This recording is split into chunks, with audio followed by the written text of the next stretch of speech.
I just can't stop myself sometimes. My legs go crazy, and they get bored if they're not moving around. It's like the opposite of what's that disorder? Parkinson's. Restless leg restless leg syndrome. Oh yeah, like where people are always constantly tapping their feet. Oh wait, no, that would be the same. That would be what you have. It's the same. Restless leg syndrome. Oh, I love that illustration. She's like, oh god, my calf. I got the Charlie horse. Damn these coffee table legs. Man, I hate when you get like leg cramp, like when you're laying in bed. That's the worst. Oh, man. Oh, yeah, and it just comes out of nowhere. Have you ever got one on your foot? Foot cramp? Like in the arch of your foot? Man, I get that sometimes. Yeah. Have you ever gotten one like in your crotch, like near your ball sack? I don't think so. Dude, I have, and that shit hurts. And your grundle. Yeah, and your grundle, like a grundle. I don't know what to Restless call it. grundle. Yeah, restless grundle syndrome. Yeah. It is. My grundle's acting. Oh god! You just see something that Feels like a ball is gonna pop, squirming around their chair, like holding their fucking crotch. Yep. Oh, my grundle. Oh, Elizabeth, I'm coming to join you. Somebody rub some ointment on him, quick! Get some ointment on that grundle, stat. Some like icy hot. I've got some topical ointment for you, freeze sir. It back into place. Sir, I've arrived with your WD-40. He just sprays it. Yeah, man. It would work. That would be really uncomfortable. Yeah. Instant solution. Yeah, it would be. Yeah. Restless grundle syndrome. Yeah. Oh, man. Yeah, I've mostly got the like Charlie horse in my leg where it cramped up so bad that I'm like clutching into my mattress, just laying there like, oh god. Yeah, it really does feel like that. You feel incapacitated when you have like a Charlie horse. Yeah, and then at one point I figured out that if I pointed my like foot, like if I pointed my toes, like pointed my toes out, it lengthened whatever muscle that is, and then it would like help it stop sooner. No. Yeah, if you like beat it up, it like it goes away. Yeah, if you like that's not what I described at all. No, I'm just saying if you beat it up, it goes away quicker. Like, have you ever like beat on it? Like, no. You have like a if you just like take your fist and like pound it into your grundle, like fist into your grundle. If you fist your grundle, that'll get rid of the pain immediately. Wow. There you go. Or your leg, or your foot. It's just whatever area of your body. You're just gonna fist it. There you have it, everyone. That's Ryan's homeopathic solution for getting a Charlie horse between your balls and your butthole. Yeah, it's the active way. It's like you can do it immediately. All you need is a hand. Fist his groin until it feels good again. Stop it, Grundle. Stop it now. Stop pulsating, Grundle. I don't like it. It's painful. Stop pulsating. I can feel my heartbeat in my grundle, Jacob, and I don't know what to do. I'll just beat the shit out of it. Oh, thanks. And then I spread my leg open and you fucking start pounding on my crotch. I don't know when I became involved in that situation. You brought yourself in. No. You said you were saying I was like narrating what you're doing. No, me. You were narrating what you were gonna do to me. No. Oh, okay, fine. Never gonna do that. Sorry. Even if you have a really bad grundle horse. Yeah, I mean, you don't tell anybody you're having a grundle horse, all right? Like, if a grundle horse is going down, you fucking walk into a bathroom stall and you just, like, hang out for a minute. I imagine that the reaction, though, like, seeing somebody would be something like if somebody just immediately had to take an unexpected shit. Like, they just, like, clenched up real fast, and you're just, like, you see, like, a bead of sweat, like, on their temple, and you're like, oh, either that person really has to shit now, or they got restless grundle syndrome. Yeah. Yeah, so if you see any of your fellow men or women out there having that happen to them on the street, just, ignore it so they don't feel embarrassed. You don't want to mess with somebody who's having a grundle attack.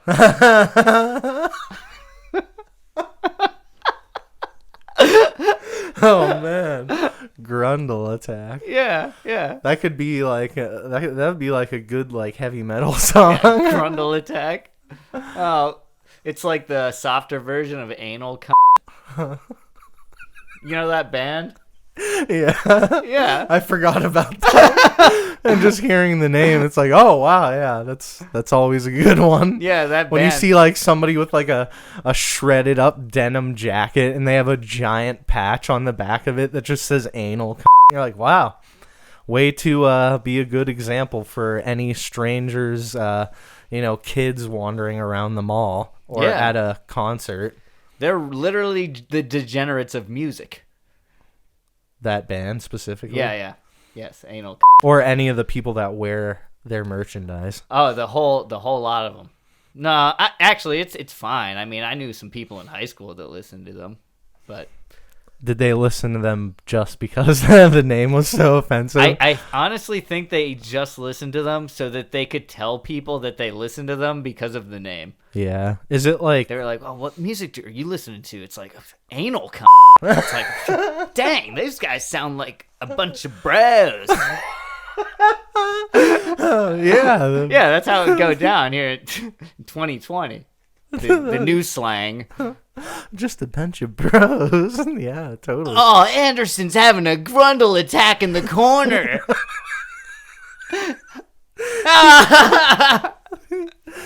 He's listening to too much anal and it attacked his Grundle. So you never want to listen to the band Anal because it will give you a Grundle attack. Oh, wow, we really brought it around there. Yeah, I don't even know if we've brought it forward yet. Here on the People Also Search For podcast. Yeah. Oh, man. Nice catch with the introduction. We almost forgot again. Yeah, it's okay. And we don't like to forget here. Sometimes we like to announce the show, 45 minutes into the show. Yeah, the show where we sometimes find the answers to life's greatest questions. And sometimes we find nothing, and it's very unentertaining. Well, no, we usually find something. We usually get, some hits in the search page. Yeah, that's true. But we never know what we're going to get here. Certainly not a fucking Grundle attack. Yeah, well, wait a second. we need to know. Oh, man. I need to type in... Whoa. You type in Grundle attack on Google, and the first thing that comes up is our good friend Urban Dictionary. Yep. With a definition of Grundle monkey. Oh. So we can figure out what a Grundle monkey is. We might have coined Grundle attack. Maybe. If we coined Grundle attack, we need to add it to Urban Dictionary. Yeah, we probably should. Oh, man. All right. So a Grundle monkey is one, various debris or foreign matter attached to the nether region between posterior and anterior. Also, the annoyance thereof. So when you have debris in your a dingleberry? Grundle, yeah, it's like when you have a Grundle, you have like Grundle sand or something. So number 2 would be a person or persons representing said debris and its annoyance. Wait, so it can be, so it's the person who caused the debris and the person experiencing the debris? That's all. Those people are just a bunch of Grundle monkeys. Like, so I pulled down her panties, and there was this freaking Grundle monkey just staring at me, big as a fucking dog. I wrapped her back up and sent her home. Did you say I wrapped it back up? Yeah. Yeah, you sent her home because you pulled down her panties, and there was freaking Grundle monkey just staring at him. So. We want to read the second example of how to use this word, Jacob? I didn't even realize that. Yeah, I didn't even realize that you read that first one. I thought you just said that. No. The second example would be, damn, dude, quit hanging around so close with that terrible gold chain and Musk, you Grundle monkey.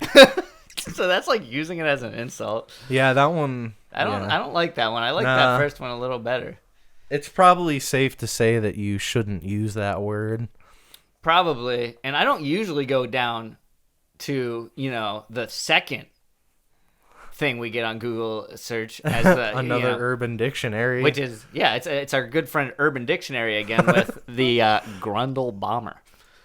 And we're gonna go ahead and see what that is right now. Oh man, that's a long one.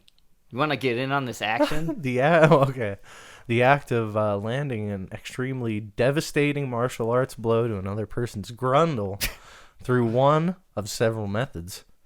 1A, launching a person into the air through a well-placed kick or uppercut, and then positioning yourself underneath them, squatting, sitting, or in a crab walk position with one knee fixed firmly upright so that the recipient lands their grundle directly on your knee. Oh, man. Wow. That sounds awful. 1B, also known as Grundle Bomber, jackhammer style, a grappling move in which the one who performs the Grundle Bomber launches into the air with the recipients, turns them upside down, holds the recipient's ankles, and places their foot or knees on the person's grundle. This will cause them to land perpendicular to the ground. Getting them with the foot is much harder than the knee. Perpendicular to the ground on their head, while the one who is giving the Grundle Bomber lands with their foot or knees on the recipient's grundle, usually causing the recipient to split in half. Like their entire body in half, like they break down the center of them like Trunks, like hitting Frieza with the sword. Like Mortal Kombat. Yeah, like Mortal Kombat. Like they pull their spine out and they're just like ripped down the center of them and there's blood dripping all over the place. My grundle! It's over 9,000! And then like Jason comes out of nowhere with a chainsaw and fucking saws him in half. Man, that really took an unexpected turn. It did. I mean, I didn't take it very seriously to begin with, but then it had a good ending. Yeah. The weird thing is, like, this is a legitimate thing. Like, somebody's done this, like, to have this definition. I feel like somebody just made this all up. As a funny joke to put on. You don't just make something like that up. Somebody did this, and they're like, I need to add that to Urban Dictionary because we'd be grundle bombing over here. I'm gonna blast through a little bit more. Okay, yeah, gotta get down to number 2. 2, placing an explosive device in the pants or underwear of the recipient in the grundle area and causing it to detonate while they were being worn. While they're being born? It's like, oh, they only got half the baby out and then its grundle explodes. Can be used in conjunction with definition 1. Oh, okay. Yeah, So it's like a combo attack. Yeah, it's like you still get split in half at the end. Yeah, you just take like a small plastic explosive and attach it to their grundle while you're hitting them with the knee. And then they fall down and their grundle explodes afterward. And they are probably in a terrible amount of pain. Yeah, probably instantly dead. Yeah, maybe. All right, number 3, using one's grundle to physically attack, as seen in jumping suit / butt slam move in the popular video game Street Fighter 2 Honda.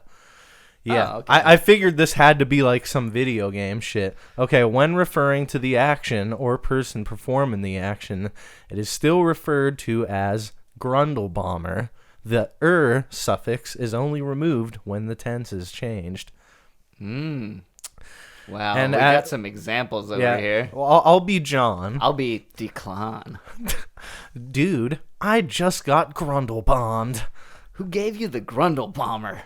It was a damn giant robot. Oh, yeah? I know that guy. He's such a freaking Grundle Bomber. Yeah?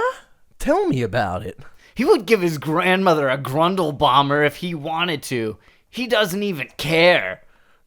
Savage, dude. Dude, yeah. If you're willing to give your grandma a Grundle Bomber, you definitely don't have a care in the world. Clearly not. Yep.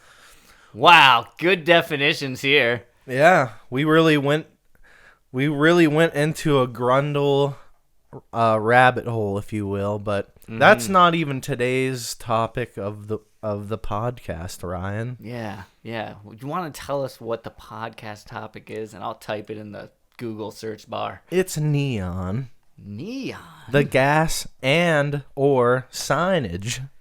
Now, I don't really know anything about neon. The first thing, it's a gas. The first thing that comes up, oh my god, is Neon Genesis Evangelion. Guys, the weebs have taken over. Even though you're in an incognito browser. Yeah, it's not just my browser. No, yeah, this is what people are searching for. Oh no, I was gonna say that your weebness goes so deep that Google knew anyways. It was the way I typed the N. Oh, yeah, by the way, while we still have the Grundle thing pulled up, one of the links that is also on there is a Markiplier video called the Grundle Fondler. Wow. Well, Plague Inc. of all... Oh, I know what that game is. How topical. And it came out in December 2019. Mm-hmm. Weird.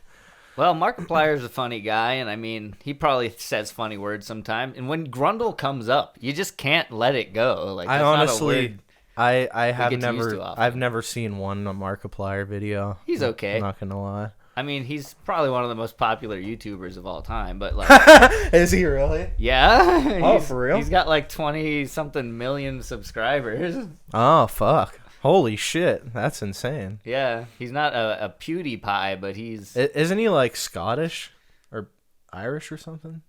No, that's the... Jacksepticeye. Jacksepticeye, yeah. Wait, top of the morning. Doesn't Markiplier have an accent? He's got like a really deep voice that he like projects.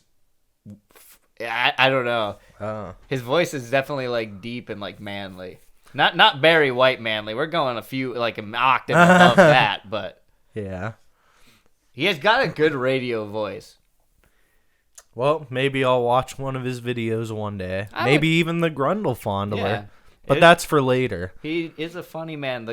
There's a few videos where he does like cooking stuff, and I think those ones are pretty funny. Well, Neon, Ryan. Neon Genesis Evangelion, the podcast. All right, weebs, here we go. No. Okay, this is gonna be a Ryan's Weeb Confession. Here we go. I knew that we would have to talk about it. Well, no, we can't talk about it too much because this is one of those shows where everybody in the whole Weeb community, the whole Weeb world, if you will, has seen this show, and I have not seen it. Oh, really? No, I know like the characters. There's like the red-haired girl and the blue-haired girl. I have no idea. Like a dude. But seems like a good mix of characters, I guess. Yeah, and they're in space. It's typical. On Netflix. Is it like an original Netflix show or? No, it's been around. It's from the 80s. Oh, okay. Yeah.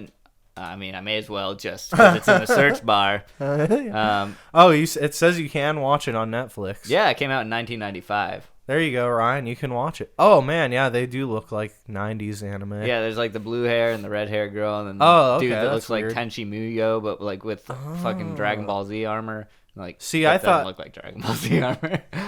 Like just hearing it by name, I thought it was a new show, but like to see the pictures, it's like, oh, wow, yeah, that's.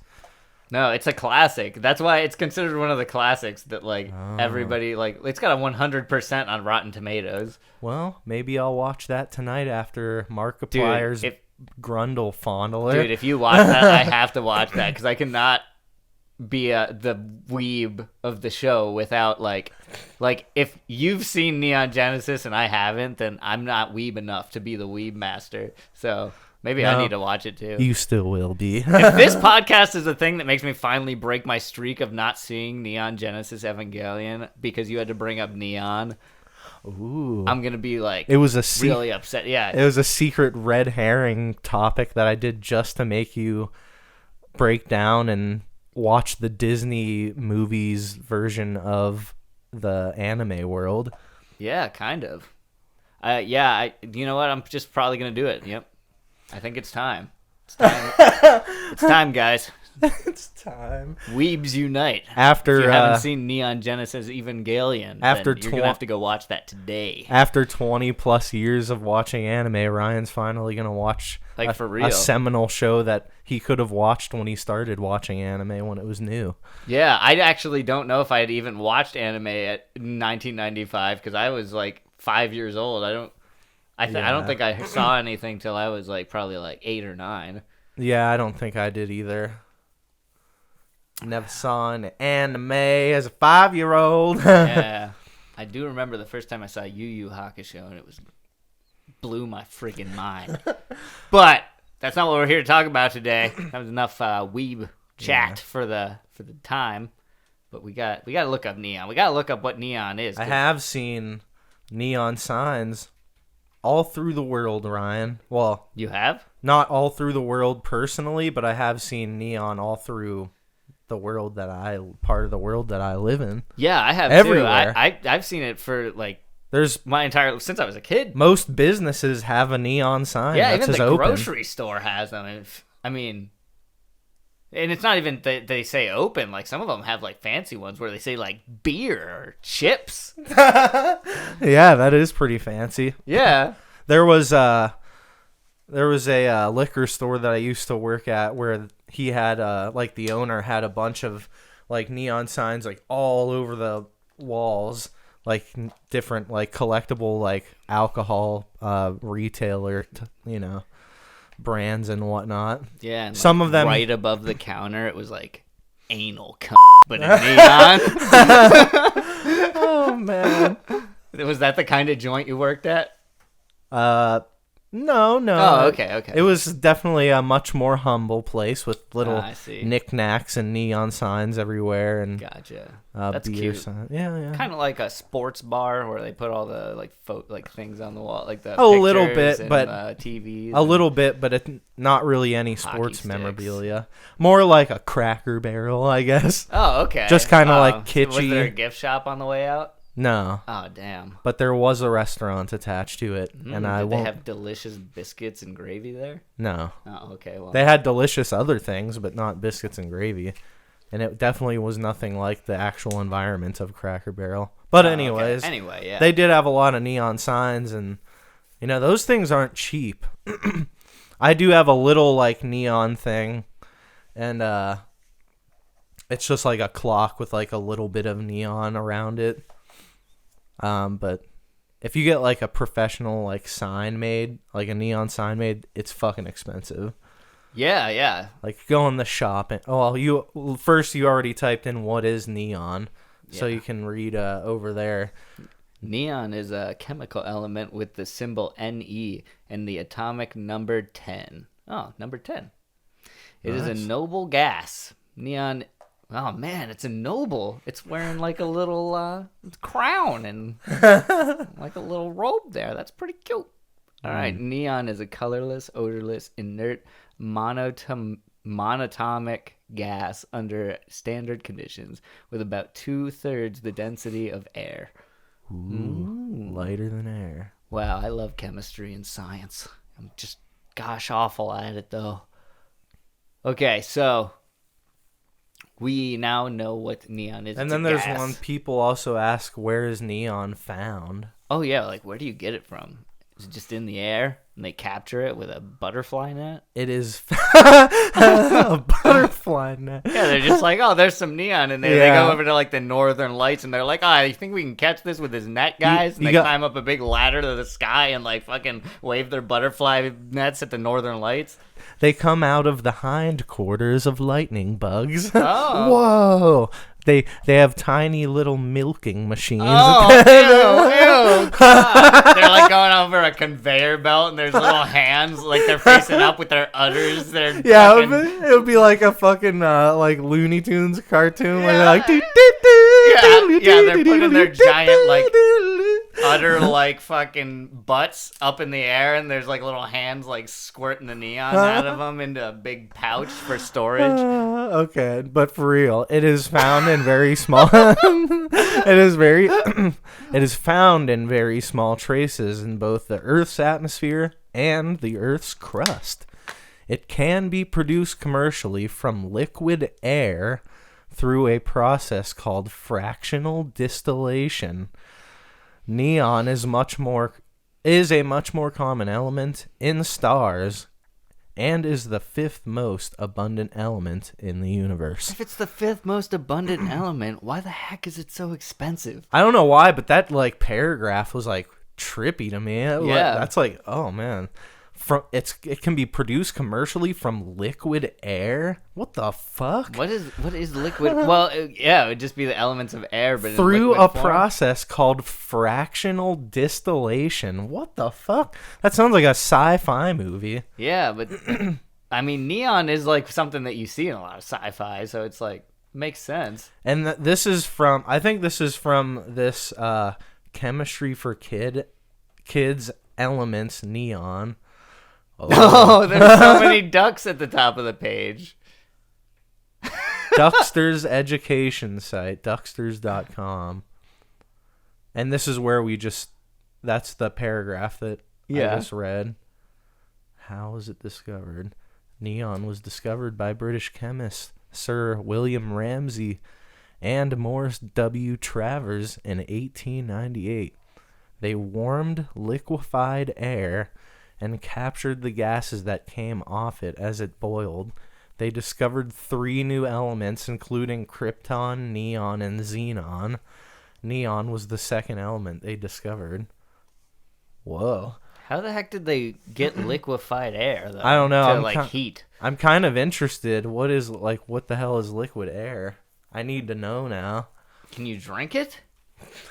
And then it fills, or can you inhale it into your lungs? Can you imagine a fucking Pepsi style commercial for liquid air? And he's choking on oxygen over here. What do we do? Give him CPR. It's like, no, we can't handle anymore. He's choking on it. I got too much O2. I need some H. Come on. Come on, someone shoot some H into me. Hey, can I get some fucking hydrogen? It's alright, I got him. Did that work? It didn't work. He's not getting up. I gave him as much H as I could. Oh, boy. Yeah, man. So, yeah, we're going to look up liquid air and see where that gets us. Whoa, ew. Oh, God, it looks like it's... Liquid air is air that has been cooled to very low temperatures so that it has condensed into a pale blue mobile liquid. To thermally insulate it from room temperature, it is stored in specialized containers. Liquid air can absorb heat rapidly and revert to its gaseous state. Man. And then it just turns into oxygen? But can you drink it? I highly doubt it, because it just says, I just read that it has to be stored in a container lest it return to its gaseous state. It's like compressed. I think it's like compressed air. Wait, drink liquid oxygen? Don't do it. It is not just hooey. It's dangerous. Liquid O2 is a cryogenic liquid. It is used to rapidly freeze things like human tissue. Whoa. Oh, so if you drank it, you'd pretty much freeze your esophagus and you would die. It has a boiling point of negative 297 degrees. Holy Whoa. fuck. That is fucking crazy. That is really cold. It would likely kill you pretty quickly if you tried to drink it, it says. Oh, man. Oh, and then there's a few videos on YouTube that says drinking liquid nitrogen through a straw. And then one that says how to turn air into a liquid. And a cute bear one that says, what would happen if you drank liquid nitrogen? At least they're teaching the kids, not to do it. Yeah. And then how to turn air into liquid is another one.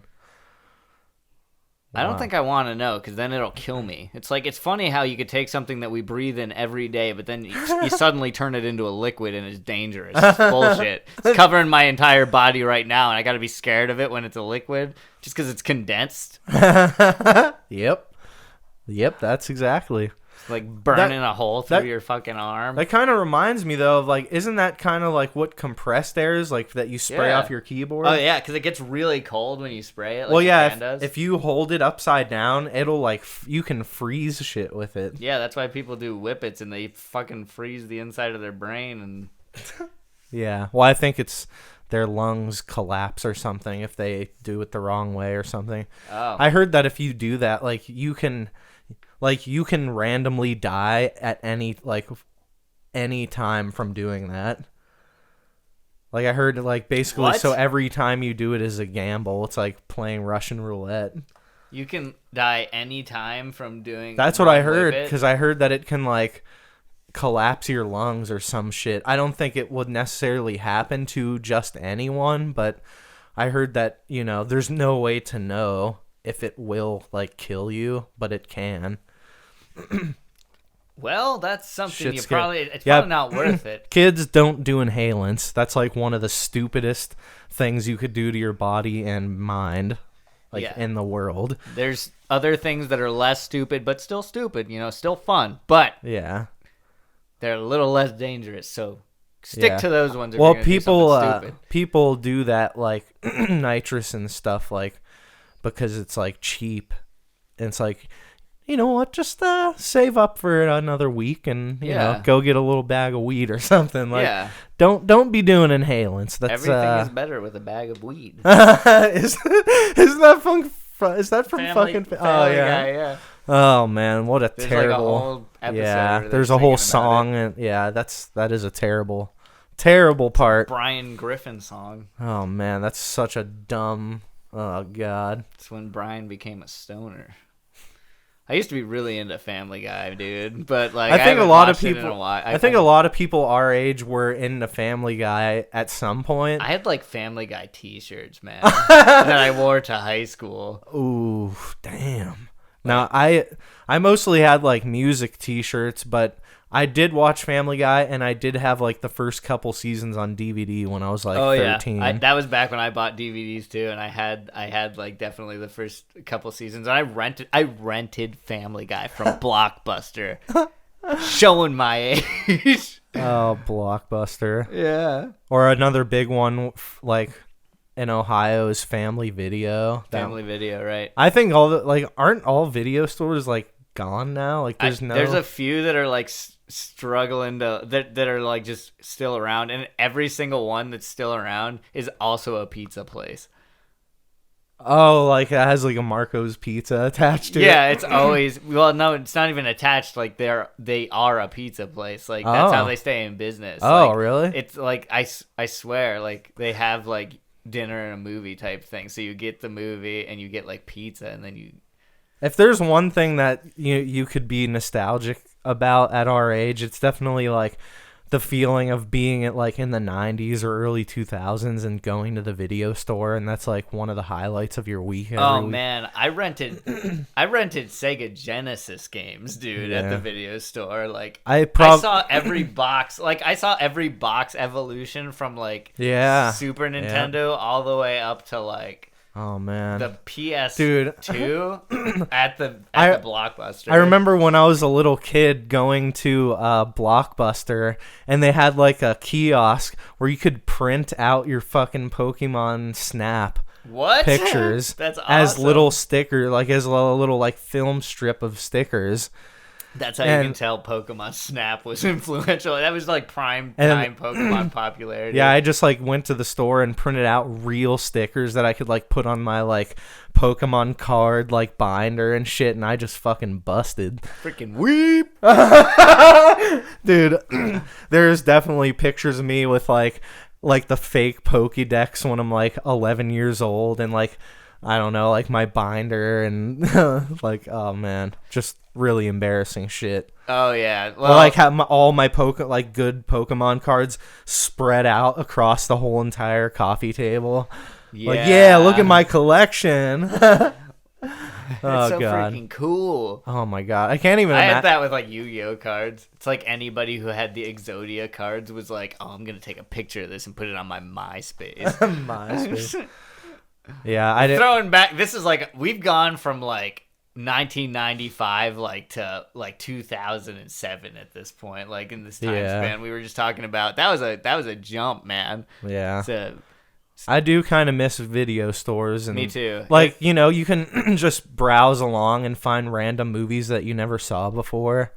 And, like, now you just scroll through Netflix or Hulu, and you're just like, what am I going to watch? Well, There's so much shit on here. I know, but I feel like it's screen. all new stuff, too. Like, you never, like, at movie stores, you would go and they would have stuff from, like, every... That's like, what I mean, They would have, yeah. like, everything. You could, like, find old classic movies, or sometimes you got a movie that, like, looked cool, but then it sucked ass. Yeah, it's not like... the Super Mario Brothers movie. Yeah, it's... that movie's great. No, I was going to say, it's not like you go in there and you, like, one store has some movies and another store has different movies. They all have the same ones as long as, like, somebody else doesn't have it out. And now it's like, you gotta have Netflix, you gotta have Hulu, you gotta have because all of them have, like, exclusive stuff. But before, you could just get anything. Yeah. And it wasn't even that expensive. Rest in peace, video stores. Yeah. I mean, you can rent movies on, like, YouTube and stuff, but it's not the same. There's not enough Jim Carrey. There was plenty of Jim Carrey at Blockbuster. Yeah, he was in a lot of movies back then. Jim Carrey, what happened? Blockbuster killed Jim Carrey when it went away. Oh my god. After Blockbuster went away, so did Jim Carrey. Did you ever see The Incredible Burt Wonderstone? Yeah. And Jim Carrey played like a Chris Angel type of character. Yeah. Chris Angel. Yeah. Nice callback. Oh man. But I hadn't seen that in so many years. Like it's quite a few years old now. Mm-hmm. And recently I heard somebody talking about it, and they're like, "Oh yeah, he played that character, the brain rapist." I was like, "Wait, what? He played a guy called the brain rapist?" I was like, "Man!" And then I looked and watched like a clip from the movie, and I was like, "Holy fuck, that has not aged well." Wait, the brain rapist? I don't know. Yeah. I don't like that, but I don't like. oh, it pulled up the Incredible Burt Wonderstone Wikipedia page. That's Jim Carrey's character. Oh man, let's see. Oh yeah. Oh, there's a picture of him next to Chris Angel. It's not spelled out though in any of the like advertising for the movie, but he like says it in the movie. It's funny that they like tried to make him look partially jacked, but it's like it doesn't fit. It's like only his chest is big, and his arms are small. It's really macho. I think they did a good job like casting him as that guy. Yeah. Like I remember liking the movie. I don't know, it's probably not good. Like it's probably actually terrible, but when I was young and it came out, I thought it was funny. But your taste hadn't developed yet. Yeah. Yeah, Maybe it might be funny now. We should add that one to the list of movies that we should review. Yeah, I would definitely do that one. Yep. I thought that was pretty shocking, but anyways, Jim Carrey has nothing to do with Neon. That's true. He really doesn't. He really does not at all. But can you? I wanted to know like how are neon signs made? Oh yeah, the craft. You have to go to school just to make neon signs, I think. Like, oh yeah, it's. You can't just you can't just apply it at a neon place. Like you have to go through like a program. Yeah, like I mean you have to learn. Yeah, like it's a trade that you have to go learn at a school how to do it. It says neon signs are made of glass tubes bent into letters of shapes and filled with inert gas. When the electric current hits the electrodes in the tubes, electrons flow through the gas, making its atoms glow. For instance, blue glowing argon gas in a yellow tube emits a green light. Whoa. Okay. That's cute. That changes things. I didn't realize it's like fairies in a you little use tube. different gases then, I guess, is how you change the color. And then you can also like they mix with the neon? Well, yeah, because it says blue glowing argon gas in a yellow tube emits a green light. Oh, it's like color theory, but for neon. I wonder if it has its like special like color theory where like the colors mix and make weird stuff. I seem to remember something about it needing to be like vacuum sealed into the tube, like, which is part of why it's like, you know, like a craft to because I heard when they do that process of like capping it after they put the gas in there, sometimes the suction can like shatter the entire tube. The entire tube? That's like crazy. Like when they go to seal it, if you don't do it right, it can like explode the entire tube. Oh, and that would waste all of your time that you crafted that. Yeah. Just like on the final like end of it, like it's like you have to do it after the entire thing's done.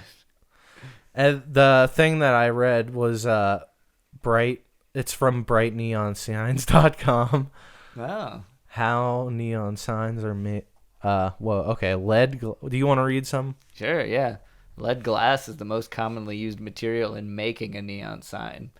Lead glass tubes that measure approximately 8 to 15 millimeters in diameter are heated in portions using many kinds of burners.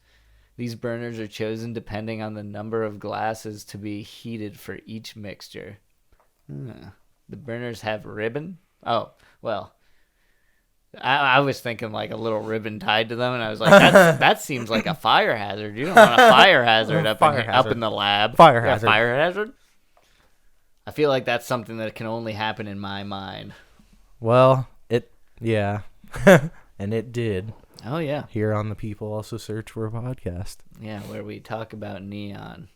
It's strictly neon. And we never venture anywhere off topic. We never go on tangents ever. Yeah, we definitely stay on topic the entire podcast. Speaking of which, the electrodes are made of lead glass, which has a little metal shell with 2 wires covering through the glass, in which the wires of the sign will be connected. All attachments should be seamlessly put together without any leaks before going to the next task. Then the tube is put in a chamber, which is connected to a well-made vacuum pump. There, that's what I was thinking of. Yeah, it has to be vacuum sealed shut. The air in the neon tubes will then be removed. When removing the air, a high current is inserted through the tube through wires covering the electrode. This is called sorry? I was going to say, so if there's no air in there, or if there's any air in there, it won't work. Yeah. That's crazy. Because it's like diluting like the natural, like, I don't know, like coloration of the neon or whatever gas it's going to be filled with. Mm-hmm. This is called the bombarding process. Oh. Sort of like bombarding your Grundle? Yeah, that's what I was thinking of. Grundle attack. Grundle bombing. The flow of electricity depends on the type of electrode used and the size of the tube. It is usually from 500. I'm not familiar with that. Language. What do you call it? Abbreviation. Small m, large a. Milliamps. Milliamps. Okay. It is usually from 500 to 1,000 milliamps level at an applied voltage, typically from 150,000 to 25,000 volts. Wow. That's like that's pretty. Yeah, that's pretty strong. Oh god. A regular outlet's like 200 or 110 volts in America, and then like 220 for like those big plugs. Yeah. Jesus Christ. The bombarding transformer. Finally, when I got it right. The bombarding transformer. Continue. Jesus Christ. The bombarding. No. Serves as an adaptable and steady electrical source. Take it, Jacob. Yeah. The length and pressure of the tube determine the voltage being created. Basically, the operator will regulate the pressure depending on the capacity of the bombarder to secure the loss of energy during the heat conversion process. Woo! It sounds high-tech and complicated, but nevertheless, this is how neon signs are made. Yeah. Well, yeah, I mean, So that is what it sounds like, because they're like heating it and like putting electricity into it, and like this is all like how they're sealing it and like closing it up to be functioning. But you can imagine that takes a similar amount of craft as doing the tubes, because if you don't do the last process to seal it, then it's not going to work. So That's like true. I'm sure you have to do a bunch of like failed attempts of crafting neon.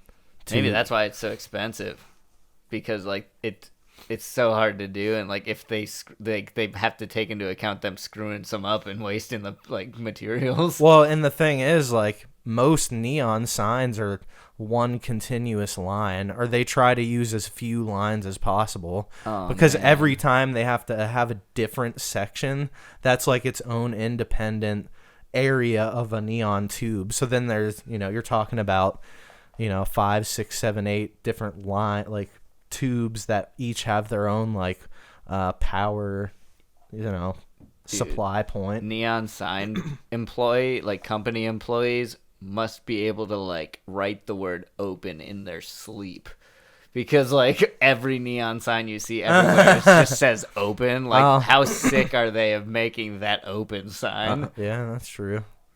I kind of want to watch a video to see. I mean, we learned about it already, so I guess we don't have to. The other thing I want to look up is the Vegas signs. Yeah, because you were just saying how there's nothing but open signs. Yeah, it's like, yeah, there's probably also... Well, where we live at, we don't live in the place where neon is a big thing.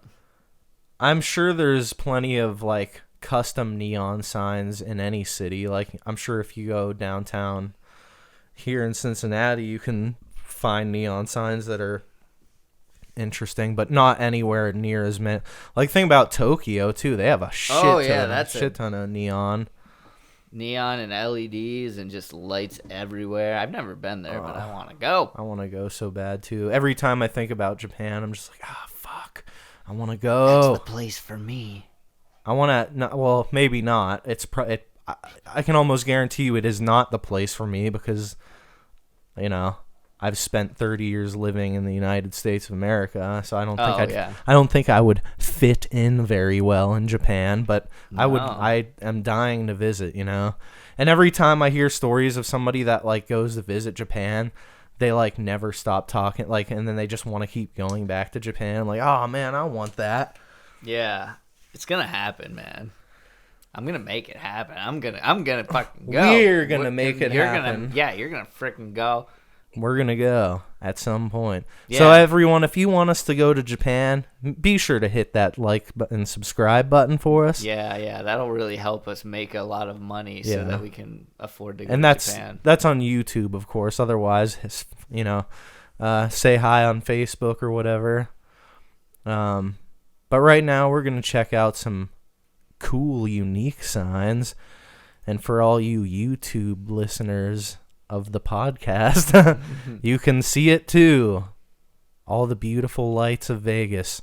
I've never been to Vegas either. Have you been there? Yeah. Oh, must be nice. Well, not really, because when I went, I was like 9. So yeah, no. My grandparents lived there. Yeah.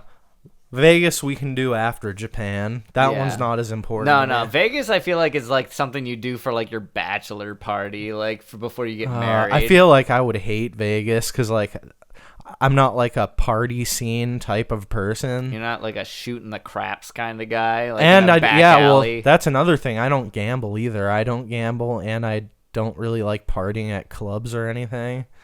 So I'll probably not even have a good time if I go to Vegas unless I see shows and stuff. But that shit is like, you're talking about hundreds and thousands of dollars. Yeah, that's true.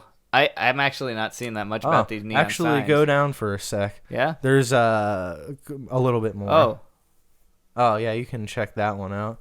I just noticed there's like a bunch of neon sign companies around Vegas. Oh, yeah, of course. That's funny.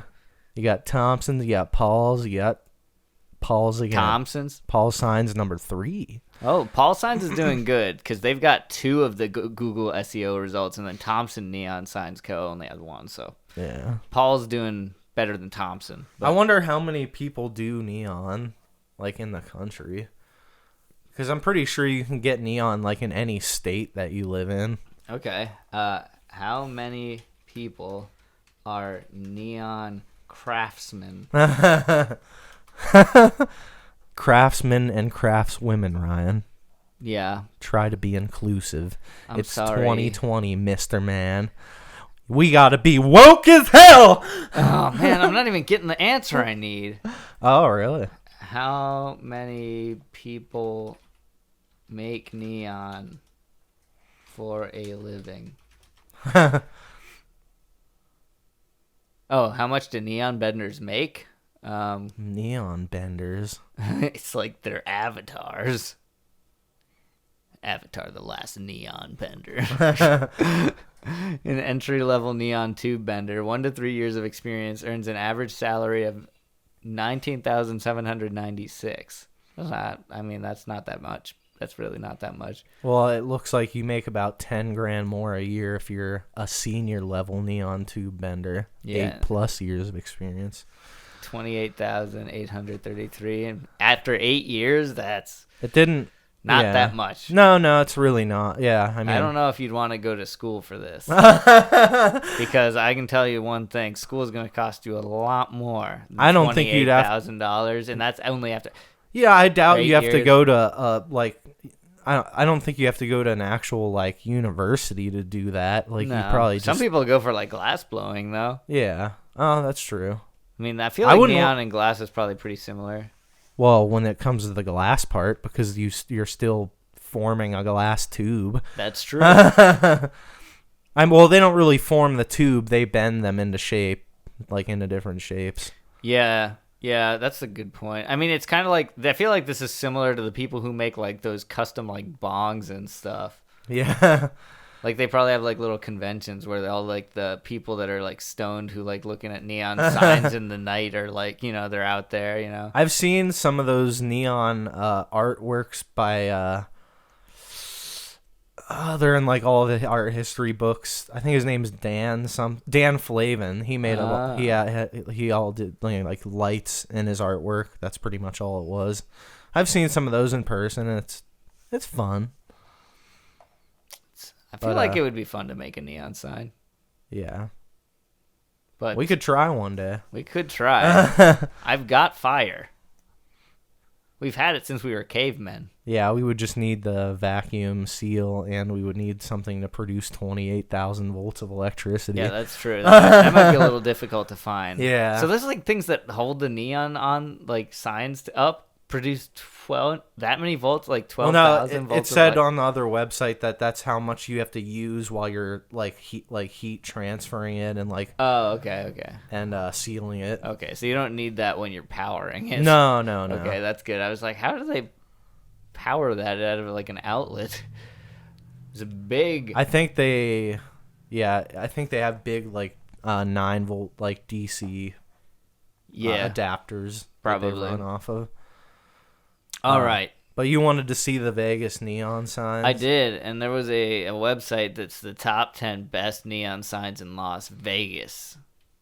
We like to do top 10s because we get to pretty much see the best of the best all around the country without leaving the comfort of the utility cave. And we don't have to research that much. It's just 10 of them there for us. Yeah. Somebody's done the research for us, and that was theculturetrip.com. Not sponsored content. Yeah. Yep, but thanks anyways, theculturetrip.com. Okay. What do we got here, Ryan? The first one on the list is Binions Bungles Gambling Hall. Binions. Bungle. Yeah, Bunghole. Gambling Hall. Grundle Bundle Bingle Hall. Grundle Bundle Gambling Hall. Anyway, yeah, Grundle Bundle's Gambling Hall. It opened in 1951 as Binion's Horseshoe, but they decided that name wasn't good enough, so a guy was having a Grundle attack, and he said that he made up the name Bundle Grundle Gambling Hall instead. Because he was having a terrible day, and he needs something to pick him up, like winning at the slots. We're playing against Amarillo Slim with like in the car, like in a game of like blackjack or something. Amarillo Slim. Yeah, dude, that's a real guy. Really? Yeah. No fucking way. Yeah, it is. Oh man, dude. Amarillo Dude, Slim. I swear. It sounds like a Dave Chappelle character. It's Amarillo Slim. Make Yeah, a player hate his ball. Amarillo Slim, dude. He's an American Clickety gambler. clack. This is the classic guy you would imagine at a card table. You know, he's Yeah. got a big hat on, big old Western hat. The name's Amarillo Slim. He seems like he would sound like Sam Elliott. Yeah, he was Thomas Austin Preston Jr. Oh no, known as Amarillo Slim. He was an American professional gambler known for his poker skills and proposition bets. Preston won the 1972 World Series of Poker main event and was inducted into the Poker Hall of Fame in 1992. Wow. Now, you may question why I know the name Amarillo Slim and why I know this, and I don't have an answer for you. Yeah, that is a weird piece of trivia to know. Although you did say blackjack, which was wrong. Oh, yeah, he was poker. Well, I said poker. I said poker later, too, I think. But, yeah, I was just like, what's a gambler? And I was like, Amarillo Slim. And then I was like, Kenny Rogers. This is Kenny Rogers. You gotta know when to hold 'em. Yeah, I bet Kenny Rogers did a lot of gambling, but, you know, and he probably did it at the Binion's Grundle Gambling Gundle or Hall. Yeah, but, you know, the next one is Circus. I've heard of this one before. Ooh, Circus. We've talked about circuses on another episode. That's true. Go listen to that one. Circus. Most obvious signage is Lucky, the 123-foot tall, 37.4 meters clown who has stood by the side of the strip since 1976. Dang, neon lasts a while. Yeah. Oh, man. I think it has to be serviced, though. You know, all those years, you know. Yeah. Because they'll, dim out or they, flicker out I'm after sure they a while. gotta, replace them every so often. They gotta put more gas. They only in got, them. a 5-10 year warranty tops, you know. Roadside Clown. The Roadside Clown may be the most visible symbol of Circus, but the pink and gold porte cochere is one of the most exquisite pieces of neon in Las Vegas. Okay, so this place is pretty fly looking. I'd party there, you know. The Circus one? Yeah, look at this. Where's the clown? Maybe we can look that up on Google. Circus Clown. Didn't it say there was a giant clown? You can name a building anything in Las Vegas. Oh, okay, yeah. I saw that picture and I was like, oh man, what? Yeah. That's disturbing as hell. Yeah, I feel like I've seen the clown sign. It's like a juggalo gone wrong, man. Has any juggalo gone right, Ryan? What are you talking about, Jacob? That is a wonderful culture and musicians and the only band people. I can think of better than ICP is Anal Cunt. That's true. There aren't many bands better than ICP. By the way, is that a death metal band? Or is it... I think it's hardcore or is rap. Oh, Anal Cunt? No, Anal is a hardcore band. Oh, okay. I never heard their music. Hardcore Grundle. But yeah.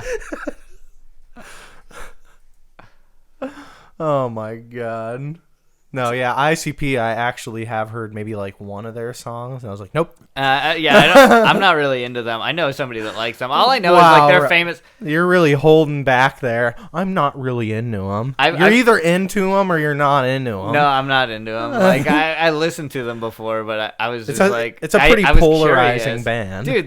They have that thing where they put Faygo all over, they shake up Faygo and spray it on the audience. It's like, who wants that? You're gonna be all sticky and disgusting. Yeah. It's water makes sense. Yeah. Nobody likes getting hit in the face with a beer at a show, you know? I know, I certainly don't. Me either.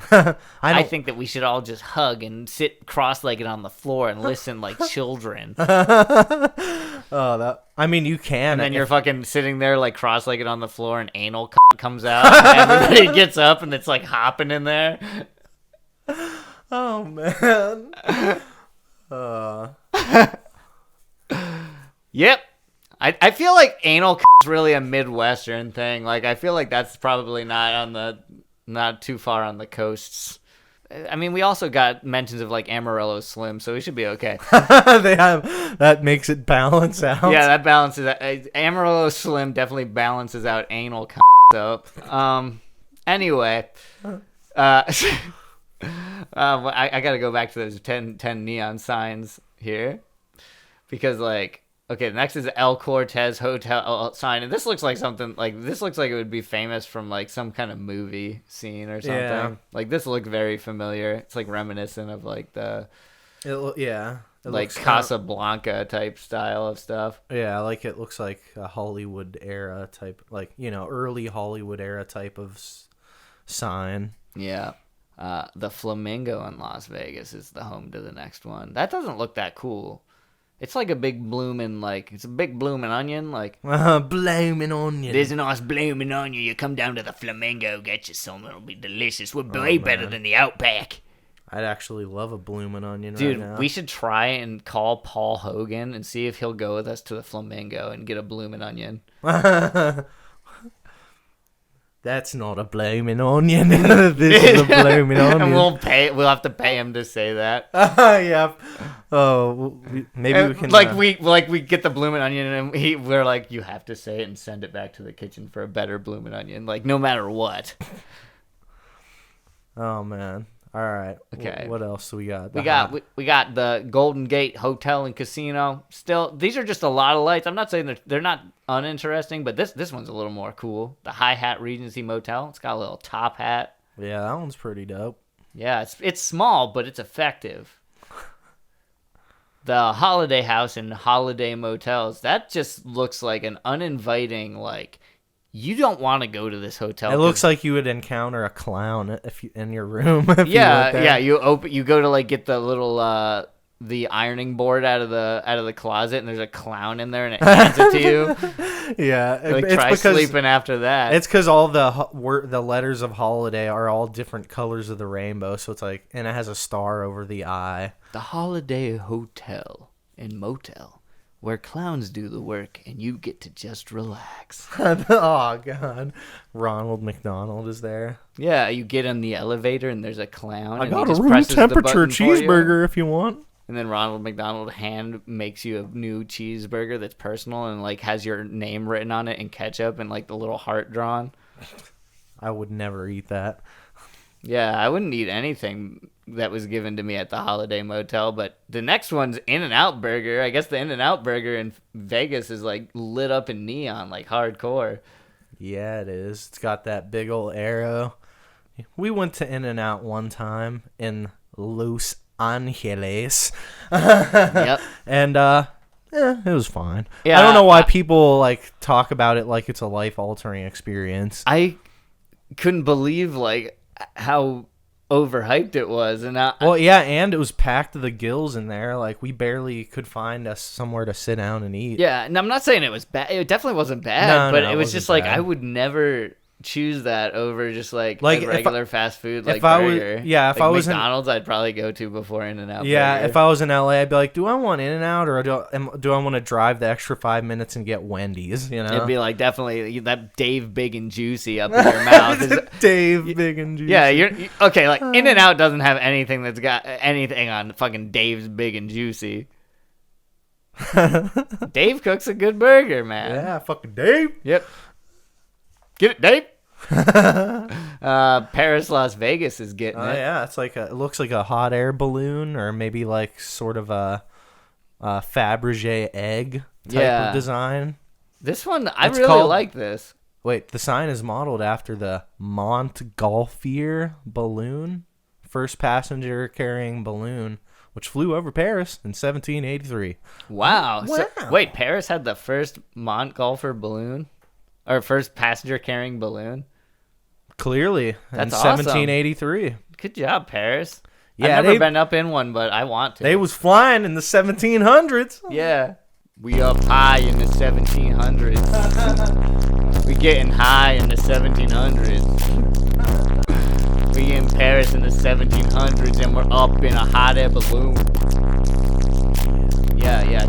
Can you add a beat to that so I don't sound as stupid? No. Welcome to fabulous Las Vegas.